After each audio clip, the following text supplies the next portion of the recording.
एक मोठी बातमी परभणीमध्ये आपण बघतोय। परभणी संदर्भातली बातमी आहे। परभणी घटनेमध्ये मृत्यू झालेल्या सोमनाथ सूर्यवंशी यांचा मृतदेह परभणीलाच घेऊन जाणार आहे। आईने पोलिसांना जबाबात मृतदेह परभणीला घेऊन जाणार असं सांगितलंय।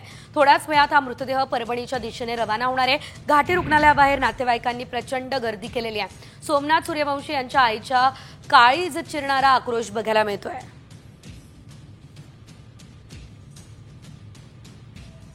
घाटी रुग्णालयाबाहेर आता नातेवाईकांनी मोठ्या प्रमाणात गर्दी केलेली आहे। सोमनाथच्या आईंचा हा आक्रोश आपल्याला बघायला मिळतोय। खरं तर मात्र सोमनाथ सूर्यवंशी यांचा मृतदेह परभणीला घेऊन जाणार असल्याचंही ते म्हणाले। रूम करूला म्हणला मम्मी आता लास्टचं वर्ष आहे, 2 वर्ष निघून गेले आणि मी तिथंच राहणार आहे म्हणला। रूम करून राहू त्या लेकराला काही नाही झालं। ज्या टायमाला ही दंगा झाला 11 तारखेला त्या टायमाला 3 वेळा माझ्या बाळाचा फोन येत होता, मम्मी तू कशी आहेस, मम्मी तू बरी आहेस का, मम्मी तू जेवलीस का म्हणायचा। 11 तारखेपासून मी बेचैन झाले, माझी शाळेमध्ये झालो 4-5 दिवस 5 दिवस झालो। मग ह्याने माझ्या लेकरापासून मोबाईल घेतले, ह्यांचे कर्तव्य होते।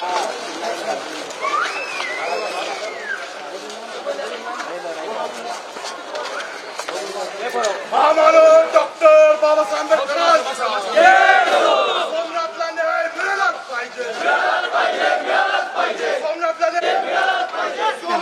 सोमनाथ सूर्यवंशी यांचा मृतदेह जो आहे तो आता परभणीलाच परत नेला जात असल्याचं आपण बघतोय। घाटी रुग्णालयाबाहेरची ही दृश्य, या ठिकाणी मोठ्या संख्येने खरं तर नागरिकांची गर्दी झाली असल्याचंही बघायला मिळालं। मात्र हा मृतदेह आता पुन्हा एकदा परभणीच्याच दिशेने नेला जाणार आहे अशी माहिती सोमनाथ सूर्यवंशी ज्यांचा मृत्यू झालेला आहे त्यांच्या आईनं खरं तर दिली असल्याचं बघायला मिळालेलं आहे। एकंदरीत आपण जर बघितलं तर जोरदार घोषणाबाजी या ठिकाणी केली जाते।